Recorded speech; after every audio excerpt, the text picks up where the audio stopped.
Welcome, everyone. I'm Brenda Rodriguez, and I'm the National Campaign Coordinator for CHIPS Communities United.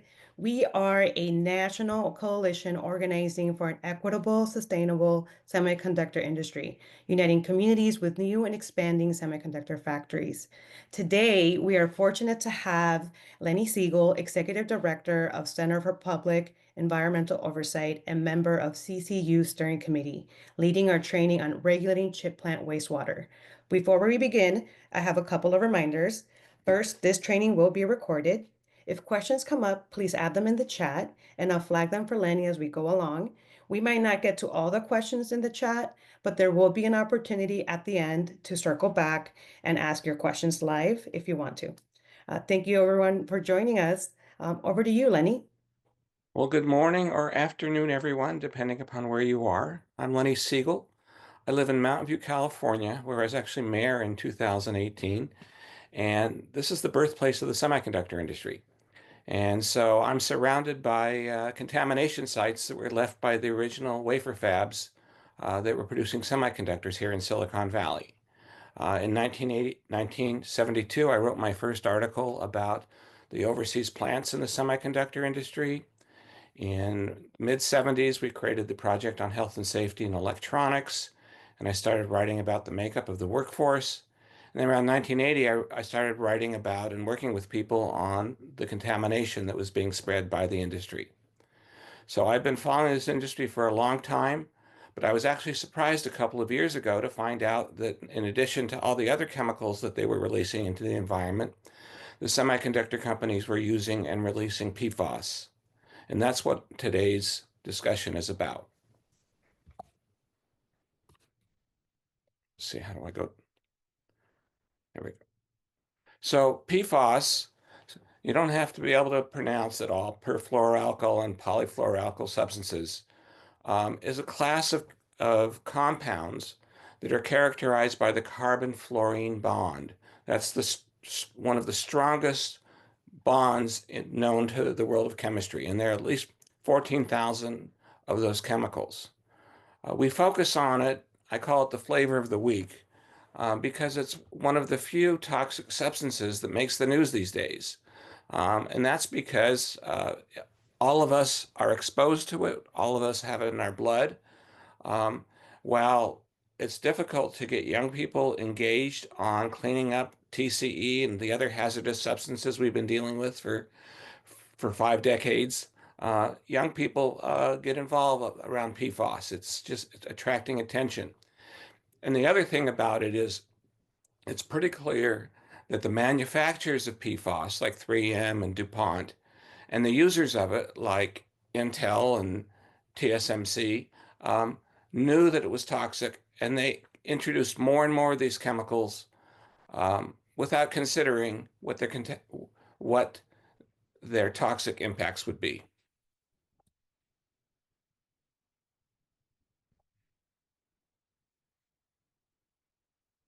Why is this so slow? Okay. So the PFAS is used in many industries. The biggest one is chemical manufacturing. If you saw the movie Dark Waters, that's about one of the big chemical plants. They're in North Carolina and Minnesota.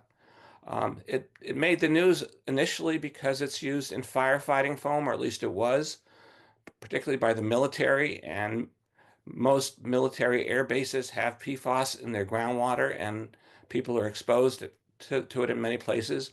It's in many consumer products, from paper products to cosmetics, and it's in pharmaceuticals. But that today, we're here to discuss its use in semiconductor wafer fabrication, which is the central form of production used by the semiconductor industry. So wafers look like compact discs or DVDs, and they're basically slices of silicon on which photolithography is used to imprint microscopic, or you might even say nanoscopic, patterns that make up semiconductor integrated circuits. The industry says PFAS is essential to their production. They use hundreds of them in 1,000 ways, but we don't know everything about it because it's confidential business information. Um, that means they may have to release the information about what they're using to the government, but they don't have to tell the public. And they will say in their papers that the actual wafer fab companies don't always know what's in the chemicals they buy from their suppliers. The industry did phase out two of the worst PFAS compounds, the one that are known from the firefighting foam, PFOS and PFOA, but they just switched to other ones which are not quite as toxic, but are still dangerous to the environment and health and safety. I'm going to talk about two different scenarios, and this is important for you when we get to the end of the discussion and how you research this. Um, the first one is direct discharge, and that means that a factory releases chemicals directly into the environment. They are required to do on-site pretreatment, but the pretreatment that they do now is not designed to remove PFAS. It might a little bit, and then even when it removes the PFAS, let's say through carbon filtration, then the stuff they filtered has to go someplace. So often they will send their carbon filters off to a place to be incinerated. So even the fact that there's some form of pretreatment which might capture some of the chemicals, it still enters the environment. But the main concern under this scenario is that the company has to get a permit, usually from the state government, to discharge chemicals into the environment. Unfortunately, I don't know of any semiconductor plant, which has any limitations on what it can release into the surface water. What I believe is a more common scenario is discharge into a publicly owned treatment works, a wastewater plant. So it starts out the same. It goes through pretreatment. The pretreatment usually is designed to remove the chemicals that would damage the publicly owned treatment plant. Publicly owned treatment plants are basically biological organisms. So the people that operate those don't want acids or bases getting into that and destroying their system. So there's on-site pretreatment to protect the publicly owned treatment works, but it's not designed to remove PFAS. Once the publicly owned treatment works treats the wastewater, and that's mixed with household waste from other industries, it releases the chemicals in two ways. One is to surface water, just like the direct discharge, but also into biosolids or sludge. And those are often used in agriculture where they contaminate the land or sent to landfills. There's no good way to get rid of biosolids that are contaminated with PFAS.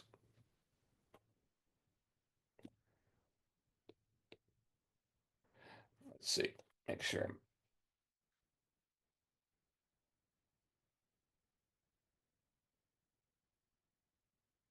So one of the things you'll hear about PFAS is there are what they call long chain compounds and short chain compounds. And that has to do with the number of carbons that are in the PFAS molecule. So if a compound has 7 or more carbons, it's called long chain. So PFOS and PFOA that I've talked about, those are long chain. And some of the ones that are used by the industry now, like PFBS, are short chain. That PFBS has 4 carbons. And the long chain ones appear to be the most extremely toxic. They're basically toxic at any level. The short chain ones, they're just as toxic as the other chemicals we've been dealing with for years, like TCE and chromium 6. So when they say it's not as bad, yeah, it's not as bad. It's just very bad. But the most important characteristic for us in dealing with the environmental implications of PFAS is they're persistent. They basically don't break down. Now, I originally thought that meant they stayed the same. No, they may actually change. The PFBS may combine to make PFOA or PFOS, or they may transform from one compound to another.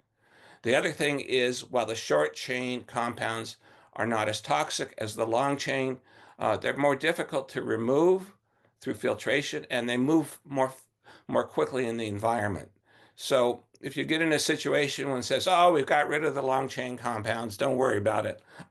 The short chain compounds are problematic as well. Um,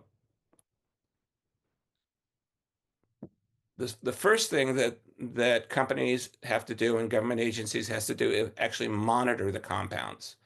And so until recently, you would see sampling for maybe 4 or 5 compounds, different forms of PFAS. EPA has recently finalized a method it calls 1633. I think it's gas chromatography, if I can pronounce that. Um, and the report I did about PFAS in Vermont, the state government of Vermont actually required Global Foundries in Essex Junction to use method 1633, which is looking for 40 PFAS compounds. And they found, I think, over 20 in their wastewater. That kind of sampling is how we know what's being used, because they don't tell us what they're being used. We only know what's ended up in the wastewater, and that might not be exactly what they use, because the process of photolithography, of etching circuits into the silicon wafers, may actually transform PFAS from one form of PFAS to another. Nevertheless, that gives you a good idea of the compounds that they're being used. Unfortunately, that the Vermont plant is the only place I've found so far where the government is requiring companies to monitor, even using method 1633, which is limited, to find out which PFAS they're releasing into their wastewater. There are other methods of sampling that are more complete. Cornell University has done some studies looking for the compounds. Non-target analysis means you aren't looking for a specific compound, you're just looking for PFAS. And they found that a majority of the chemical releases from the semiconductor plants that they were sampling at were not identifiable. We just knew that they were PFAS. So we call that dark PFAS. So anything that just looks for specific compounds is inadequate. There are a couple other methods: total oxidizable precursor analysis and total organic fluorine. I don't understand much about them, but I know that they're designed to look for more of the full range of chemicals that might be coming out of the plants. It's important to know about these non-target compounds, the ones that we don't have a name for, or at least no one's telling us, is it's important for risk assessment. Toxicologist with the state of Hawaii, Roger Brewer has done a presentation showing that even if the concentrations of the non-target compounds aren't that great, when you add them all up, that greatly increases the risk of exposure from typical wastewater. Now, he did not do that for the semiconductor industry because there are no chip making plants in Hawaii. Nevertheless, his analysis really underscores the importance that we insist that monitoring be as complete as possible.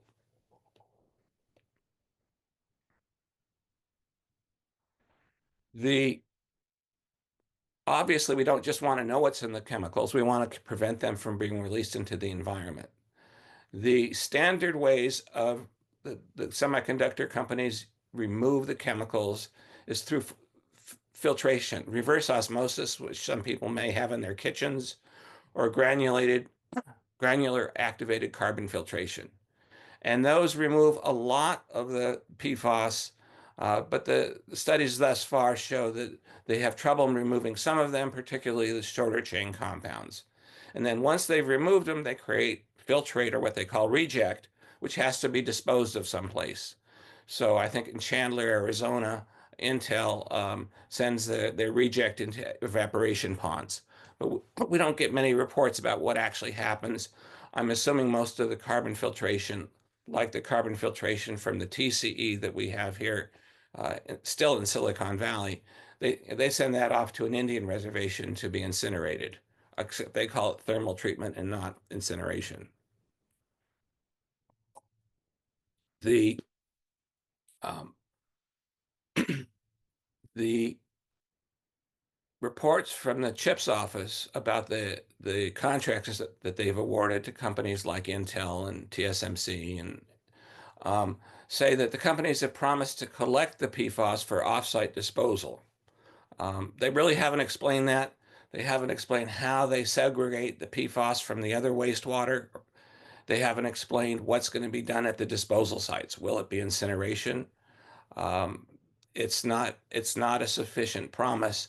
It's nice that they know that there's a problem, but it's not good enough. The key thing is that the conventional treatment the companies are using now doesn't capture everything, and it generates the reject or the filtrate, which makes its way into the environment.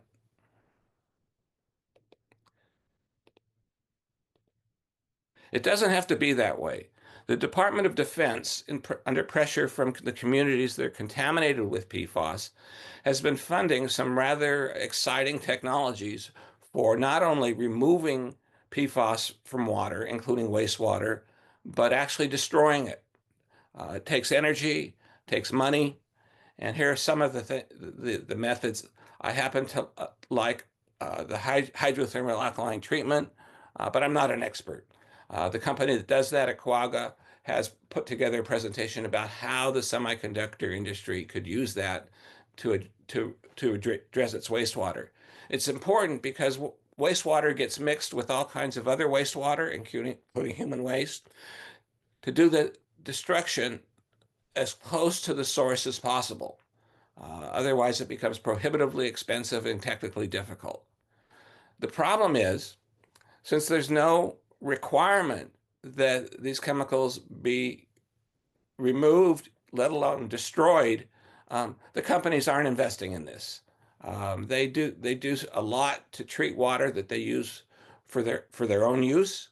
They need extremely clean water um, for production of wafer fabrication, but they have no incentive at this point to clean up the wastewater, and that's where we come in. So how is wastewater regulated? So first, US EPA, even before Trump took office, um, had some good programs that they were developing to require the treatment of wastewater, but they were kind of giving the semiconductor industry a pass and saying, well, let's just monitor it, but let's not require that they treat their water. Now that it's not even clear that we still have an EPA, we can't count on EPA to do that, to require the treatment or destruction. So in the case of direct discharge, the first scenario I mentioned, the states do have the authority, they have under the Clean Water Act, to issue NPDES permits, National Pollution Discharge Elimination System permits. So that's what Vermont has, for example. A lot of states have these for all kinds of manufacturing, and those are a good thing, but only Vermont that I can see is applying that to a semiconductor plant. Now, Minnesota's developing a really appears to be a fairly strong permit for 3M's plant, which uses a lot of the same chemicals, but that's not a semiconductor plant. So fortunately, because of our federal system, even though US EPA probably won't be doing much, states that want to control the discharges from semiconductor plants directly into surface water have the authority to issue permits and require better pre-treatment to require the removal or destruction of PFAS from the industrial waste streams from their plants. Under the other scenario, the states have the authority to regulate publicly owned treatment works. That is, they issue these NPDES permits to the wastewater plants that are that are operated by cities or counties or special districts or joint powers agreements. So your local sewage plant, and the states regulate those. And there was just a legal case about San Francisco, and the Supreme Court issued that San Francisco um, wasn't subject to as many restrictions as EPA wanted, but nevertheless, the states do regulate the output or effluent from the publicly owned treatment works. important because that means the publicly owned treatment works have an incentive to limit the chemicals that come out of the plants that discharge into their systems. So publicly owned treatment works issue wastewater discharge or industrial wastewater permits to factories, and that requires pretreatment. Now, their focus has been on limiting the chemicals, hydrochloric acid or whatever, that would make it difficult for them to operate their plants, and that's understandable. Nevertheless, there's a system in place through which the publicly owned treatment works can require the treatment of PFAS coming out of semiconductor plants. So as I've said, there's only one case that I know I've found thus far where the government is requiring monitoring of the effluent from semiconductor plants.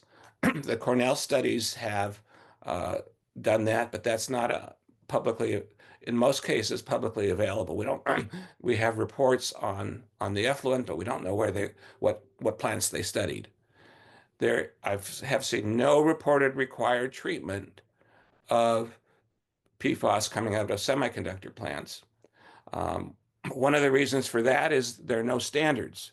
That is, while EPA has issued drinking water standards for 5 or 6 PFAS compounds, there's no number in place with legally enforceable number for releases of PFAS in wastewater. The wastewater, since no one's drinking the wastewater, the numbers wouldn't be as low. Now, New York has guidance values for some wastewater, but their focus is on PFOS and PFOA, and not which are no longer being used by the semiconductor industry. I don't blame them for that because they have these military bases and manufacturing sites that have been releasing those into the environment, and it's very dangerous.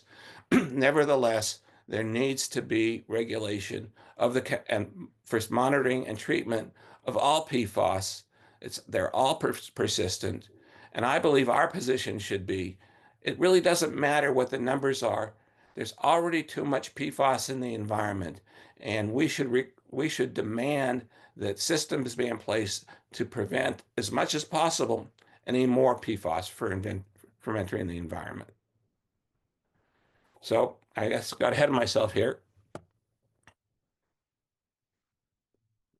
But this is basically my program, and I think CCU's signed on to this. We want to monitor all PFAS coming out of wafer fabrication.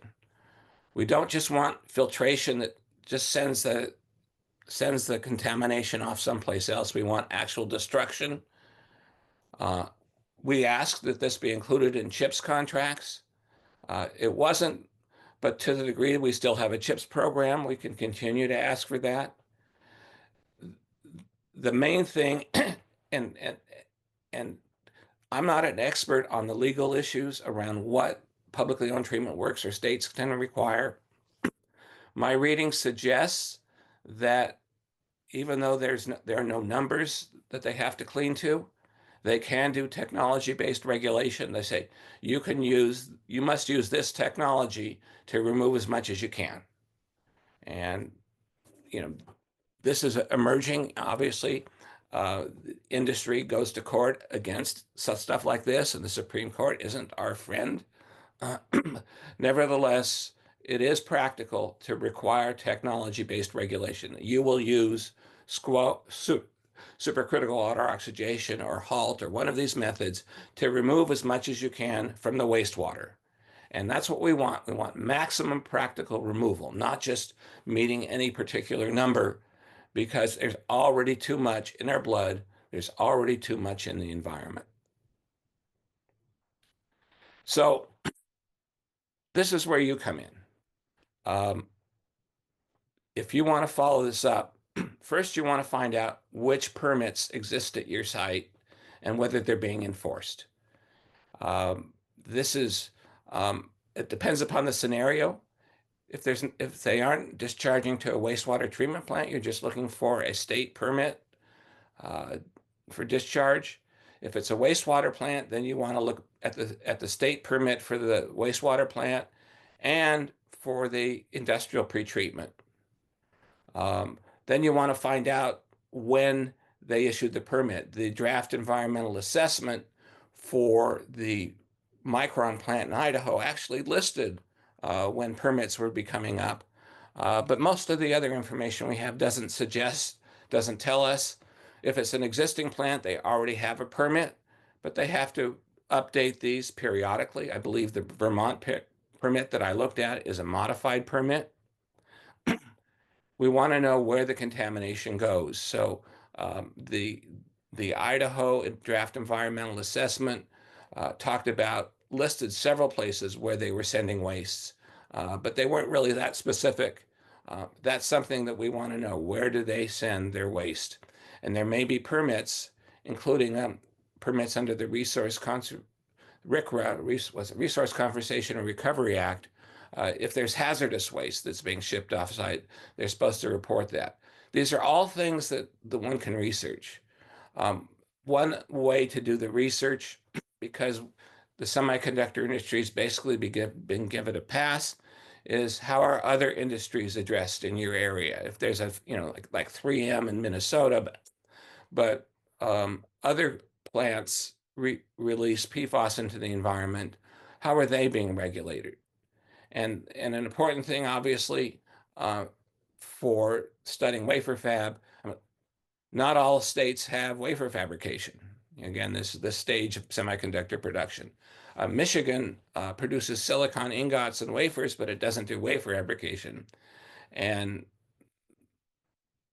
that's good or bad, I don't know, but Michigan's one of the leaders in addressing PFAS and wastewater, but they aren't doing that at a semiconductor wafer fab because they don't have any wafer fab. And so we can't use permits from Michigan as a model because of the nature of the industry where they are. So how do you research this? Well, first you go to state environmental agencies, and they have different names. DOE is Department of Ecology in the state of Washington. Michigan's Eagle. California's got water boards. But in a minute, I'm going to ask you to find the relevant agency. Then you have to find who runs if you've got a wastewater plant, who runs it? Is it the city? Is it the county? Is it a group of cities? My wastewater plant serves several cities. So when I was mayor, I served on the advisory committee for the wastewater plant. You can go to environmental conferences. So in Syracuse in May, there's a Healthy Waters Conference. And although the recordings become available eventually, it's not Zoomed.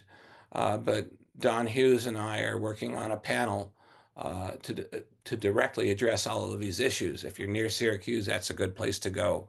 And if not, then you got to wait for the recordings and the slides. We did it last year, but there are plenty of conferences where you can learn about this, and a lot of it's awfully technical. The stuff that we did in Syracuse last year I thought was comprehensible. There are lots of documents available, technical papers, newspaper reports. I try to make them available to people through two lists. They're discussion lists from CPEO, the CHIP FOSS list, which is specifically focused on semiconductors. But the PFAS list is aimed at people who are worried about PFAS from other sources, such as military bases. I mentioned the draft environmental assessments that were produced by the CHIPS office.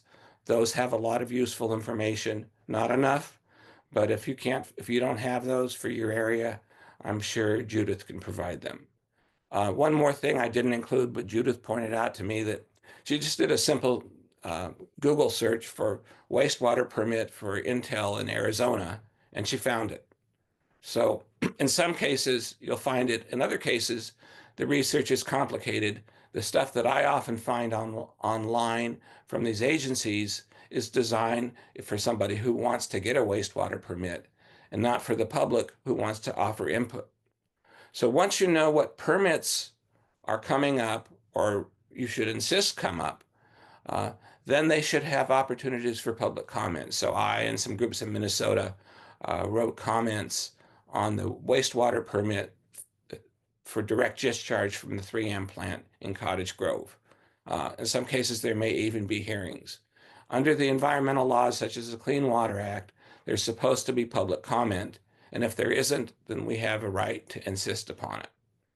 Now, when you're doing this research, um, expect that they aren't going to make it easy. So one of the ways to do that is to befriend people who work for these agencies, either the treatment plants or the environmental agencies. In general, these are people who do not want to pollute the environment, whose job it is to clean up. And so if you can show them that you know what you're talking about, you just aren't some crank who's concerned about, you know, well, I won't get into what the cranks are saying. They're in the government now. But learn about these issues, read some of the documents that we've been producing. So when you contact them, you may even send something that you've read or people supplied you, and say, hey, okay, I'm trying to find out about what the requirements are for treating PFAS at my plant in my community. And so that's how I got the information about Vermont. I I was on a committee with some people from the Vermont Environmental Agency, but they were the wrong people. So they put me in touch with the right person, and I wrote her and I said, here's what I'm doing. And she supplied me with the information. This is, you know, to me, an obvious way to do research, but not everybody is comfortable. You think that the people in the government aren't going to answer. But again, some of these people really want to get PFAS out of the environment. So personal follow-up is essential. So I'm going to come back to that page in a second. But this is my contact information. If you get started doing this research and you run into obstacles or you don't understand something, just contact me. And then all the papers that I've been working on, including some CCU papers on PFAS in the environment, are found on our website. And there's a tab for chips. It also includes some of the things I wrote in the 1980s when we were first looking at contamination from the semiconductor industry. So I'm going to go back to this list. This is an exercise for you folks. Can you find, if you have access, to Google or whatever right now, can you find the wastewater branch of your state environmental agency and put it in the chat? Do you want to handle questions first, Brenda? Or don't know if we have any. Let's get started with the exercise and then we Okay. can circle back. So I don't know how to see the chat when I'm in slideshow mode. So just maybe you need to read stuff to me. For sure. So I see from Darlene W. Washington State, it's cecy.wa.gov. And is that now, is that the wastewater branch? Because you have to see these agencies have people dealing with air, they have people dealing with cleanup, and they have people dealing with wastewater. And you have to find the right people. And that's the starting point of research. Well, there's a division within ecology in Washington State, and they're very, very pro sewage waste. So they refuse to do anything about PFAS. They were ordered to do something by a pollution control hearings board, and they said they were not going to do that. So it's in a legal status right now, whether they'll have to or not. So as you know, we own our government, at least we're supposed to. So in addition to the legal issues, if I were in your position, I'd contact state elected representatives and have them make their request for you. Maybe you've already done that, but half half these issues are technical and half of them are political. And the way I believe you have to approach getting information and regulation the way you approach any other political issue. You have to organize people, you have to use your elected representatives, and in cases you have to use the courts, although the courts move awfully damn slowly. So I don't like to rely on them. Anybody else found a wastewater branch? Lenny, there are a number of them in the chat. I'm sorry, Okay. you can't see it, but Yeah. Tyler in Oregon identified the wastewater operator certification branch of the state permitting department. Adrian in Arizona found the Arizona DEQ's on-site wastewater division. Straya in Colorado found the wastewater Water and Wastewater Management Division of the government. Madhu in Ohio found the surface water permitting overview of the individual wastewater discharge permit at the Ohio EPA. Doris in Oregon found the same thing as Tyler. Alan in Ohio found the unit that Madhu referred to. So in some cases, what you would do is you go to their website and see if they have a list of permits. I think in a majority of cases, it won't be transparent. You won't know where to find it. I have trouble finding it. So then you have to contact the person the person who's in charge of that branch, and say, how do we find this out? And if they can't get it, then you ask your state representative to find it for you. But that's the starting point, because you need to know what permits exist. Going back to my questions, what permits exist, and are there any reports about how they're being enforced? If they're requiring to do monitoring, are they publishing the monitoring reports? I got the accurate monitoring reports from Vermont by contacting a person. They were actually reporting their effluent to US EPA, and that had the wrong units. So it's try to get to the source, the person who's responsible for the monitoring, if there's any monitoring. But it's, again, I think in most cases, you're going to have to talk to real people. It's just like having your computer fixed or something. You need real domestic customer service to solve that. Because the next element of this research is, this won't apply to everybody, like in Vermont, is who operates the publicly owned treatment works in your community. I know Madhu's done this in Ohio, but what is the name of that agency, and what unit of government are they a part of? So can you figure that out? So probably, I would just Google wastewater treatment plant and then the name of my community, and that may provide you with that.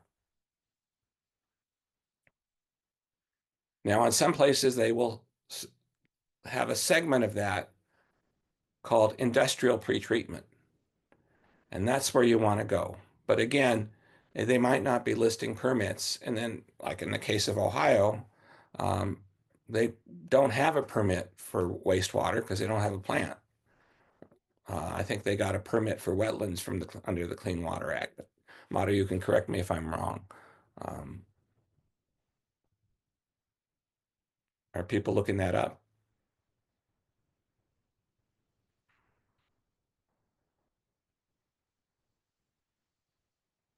Did you want me to share so you could also take a look at the chat? So I can share this slide, if that's helpful. Okay. All right.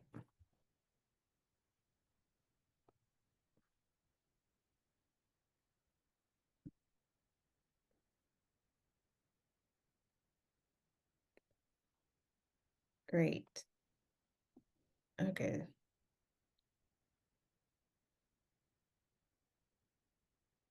Oh, can you see the chat now, Lenny? No, maybe Oh, did you want to stop sharing? Because I think okay. I'm sharing, right? Can folks see my screen? Okay, great.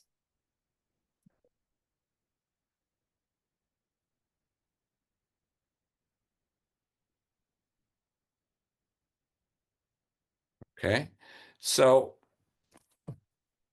the next, what I actually think, and this isn't just true for environmental research, the most important element of research is knowing what questions to ask. And so that's where you refer back to the earlier part of my presentation.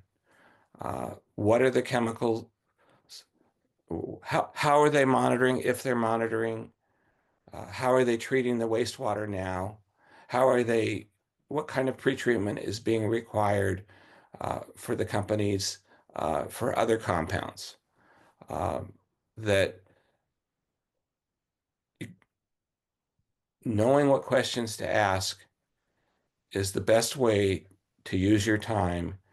You don't just Google something, but you say, what are we trying to answer? And what we're trying to find out is what's being monitored, what's being regulated, and since in most cases it's not, what are the opportunities for doing that?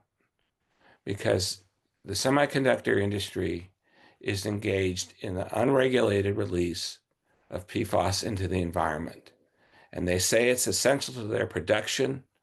They are planning massive expansion of their plants to release more and more of this stuff into the environment, even though we know and the government knows that this stuff is extremely toxic and persistent. So what's the Margaret Mead quote about, what causes change? Well, a small number of people meeting together in a living room. I'm paraphrasing. This regulation is only going to happen if we make it happen.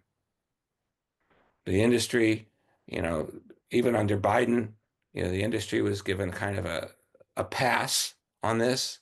They did set up a program, which this morning was still there, called PRISM, to improve the management of the wastewater. And they're supposedly planning to support third-party monitoring of effluent from semiconductor wafer fabrication plants. We'll see if that happens. And we'll see if they report it to us. And the only way, I think the only way that it'll get reported to us if we demand it. So are there questions?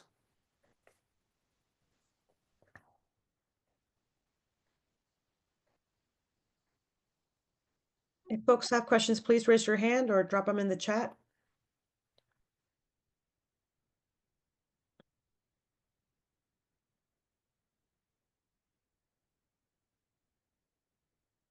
Oh, there is a question from Dennis.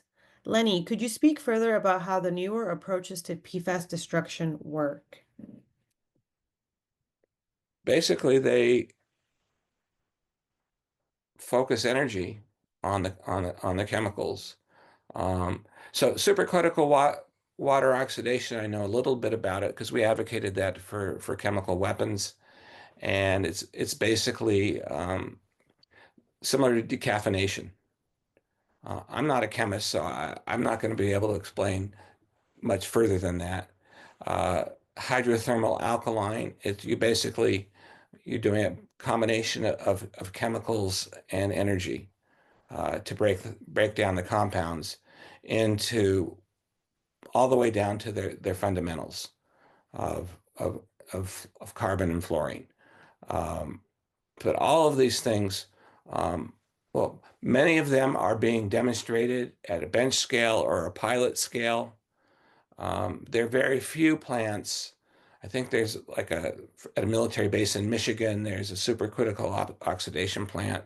I think they call it the PFAS annihilator. But what industry keeps saying is, well, none of these have been shown to operate at the scale necessary for the volumes of wastewater that we generate. And of course, that's true because they chosen not to do it. It's a circular reasoning. I'm not in a position to evaluate how well these work. The Defense Department has been supporting them and seems to be endorsing them. But anytime you scale up from a laboratory to a semiconductor plant or a military base cleanup. There's a lot of work involved, but again, they'll only do it if they're required to do it. Thank you, Lenny. There's a couple more.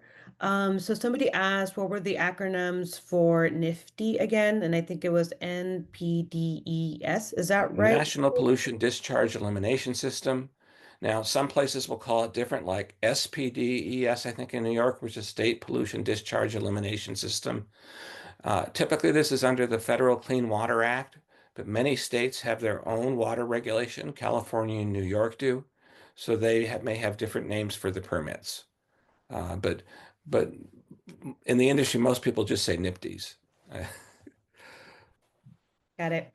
From Darlene, does thermal treatment incineration get rid of PFAS? It may destroy the original compounds, but it creates transformation products or products of incomplete combustion. It may actually,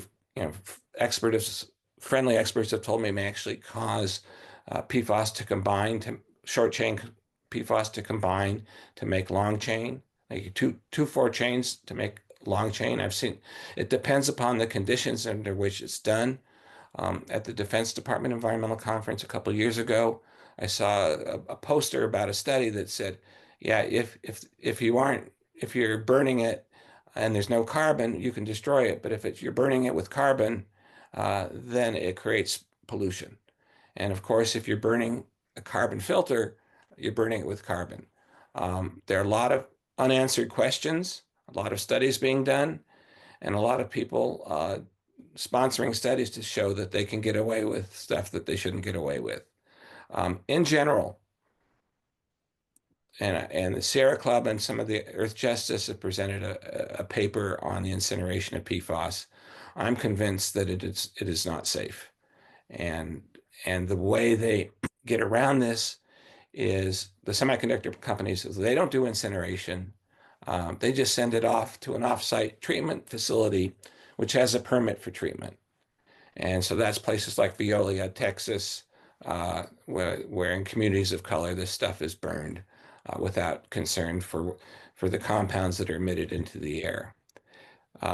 So we would say no. But I've seen presentations by industry saying, oh, it works great. Thank you, Lenny. Question from Josh. Are there particular types or classes of questions about PFAS that CCU is most interested in? So unfortunately, we don't know all the chemicals that are being used. The Cornell study suggests that PFBS was one of the most common compounds released.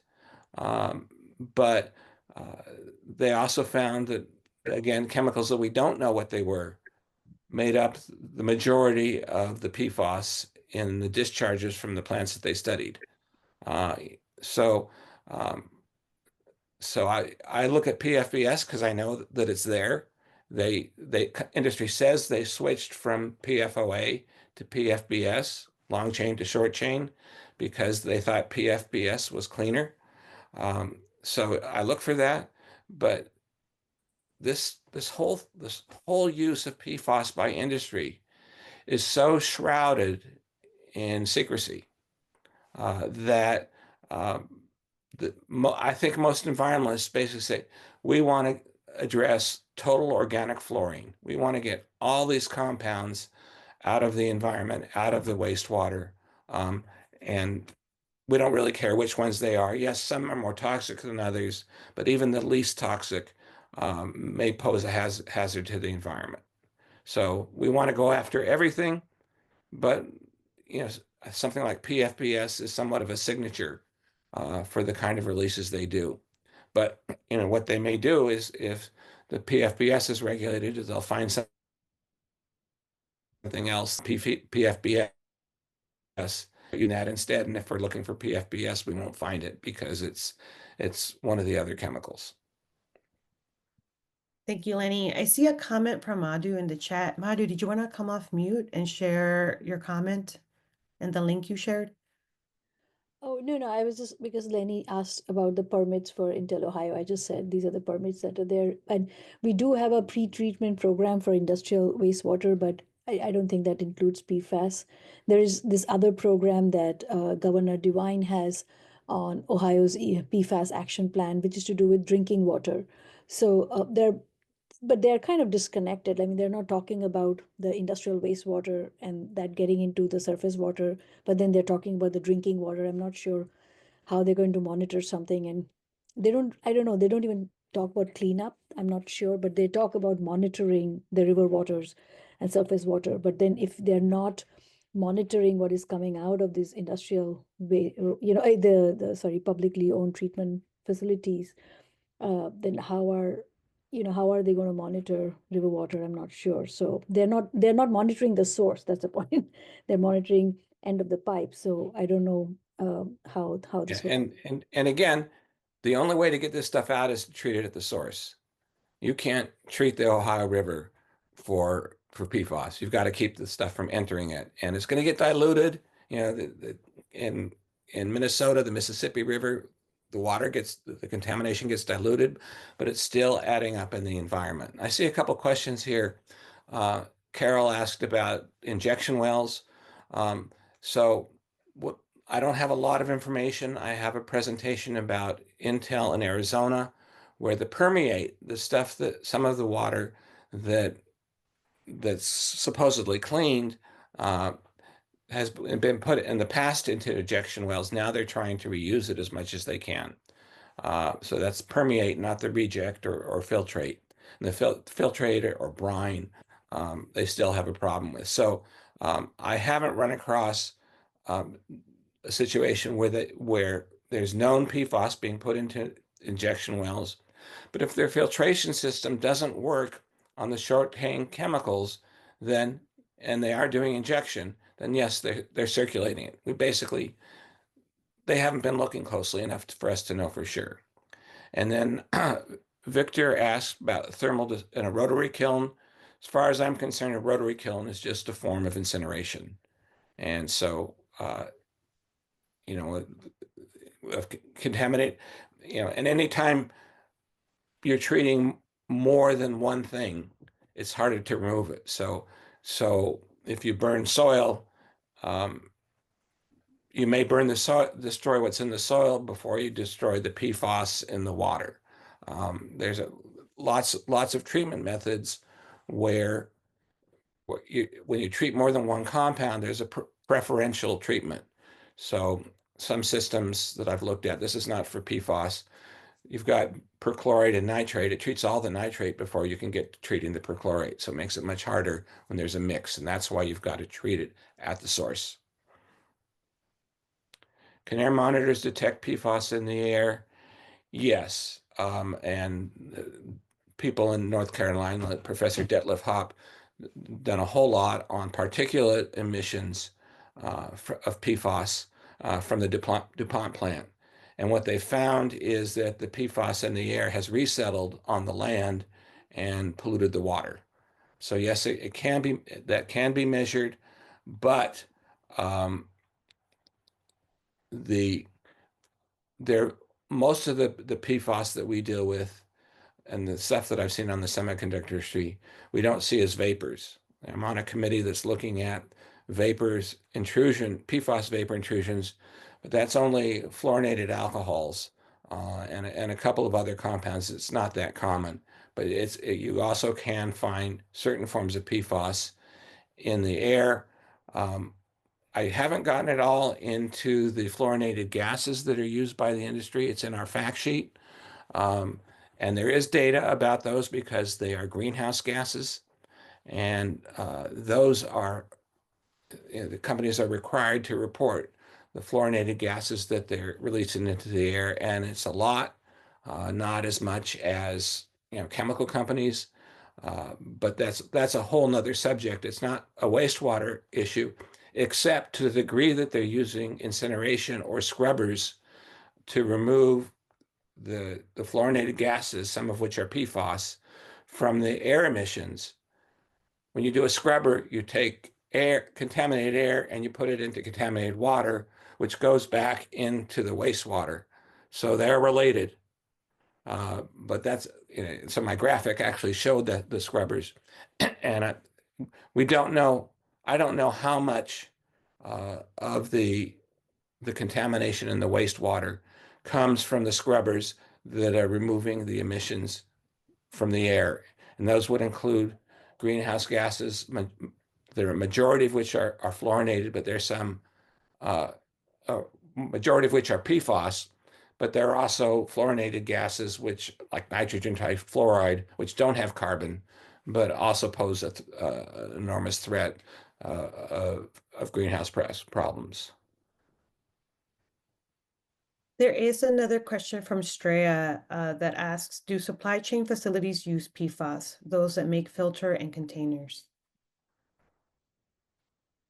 So the biggest supply chain issue of PFAS are the fluoropolymers, which are, basically things like Teflon, which are less of a hazard to the environment because they're more solid. Yet that's in our fact sheets, we point to how DuPont, no, Chemours, that's no longer DuPont, has greatly increased its production of fluoropolymers in Parkersburg, remember Dark Waters, to support the semiconductor industry, because the semiconductor industry uses a huge amount of these solid forms of PFAS in production. And they're less of a threat if you handle them, but the manufacture of them or their end of life are extremely hazardous. So and we have a quote from that in one of, maybe in both fact sheets.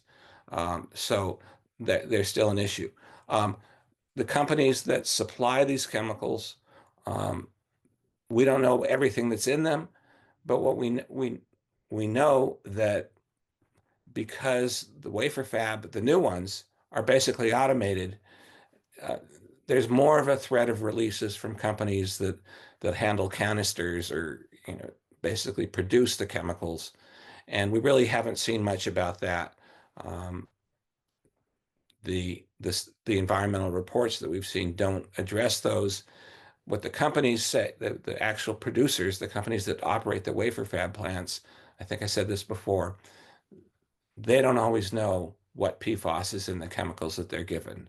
And there's a brand name, and they know there's PFAS in it, but they don't know what the exact chemical makeup is. Or at least that's what they say.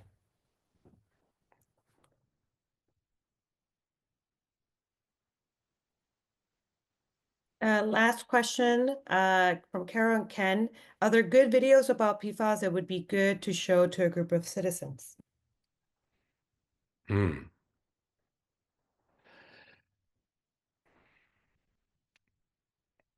I'm not sure. There are, like, the videos from these conferences might be too technical. I would look at the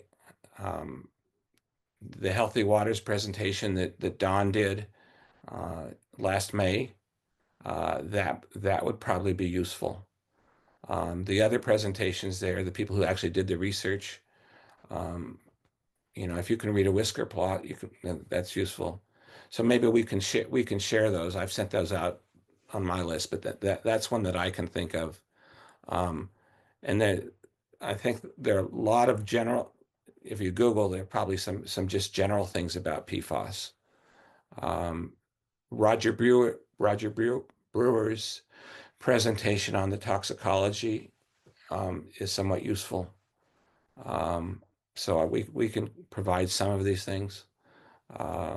But this is an emerging issue. Like we really don't know answer to some of the legal questions about how far a publicly owned treatment works can go in requiring the treatment of chemicals for which there's no standard. I will assert that they should, but I'm not a lawyer. So we don't know that, but we can try to come up with things. I did a presentation in Syracuse the day after the conference last year for the public for Greening USA, and that's available on my website. That's more than PFAS. I provided I've been dealing with TCE from the semiconductor industry for 50 years, so I talked about that too. So we can probably pull together some stuff that would help answer that. So I want to close by saying that we are all resources, that we're plowing new ground. There's not like lots of people who've been looking at PFAS from the semiconductor industry for years. I know I missed it until about 2 years ago. And so my hope is that CCU and I can coordinate people. So when you come up with something, like when I found the data from Vermont, share it with everybody. Dennis has been really good about sharing permits. He can't get permits from New Mexico, but he's found them for Arizona. And so this is sort of since we don't have a huge amount of money to hire researchers to solve these problems for us, we got to crowdsource this. And that's good because we're the ones that are affected by it.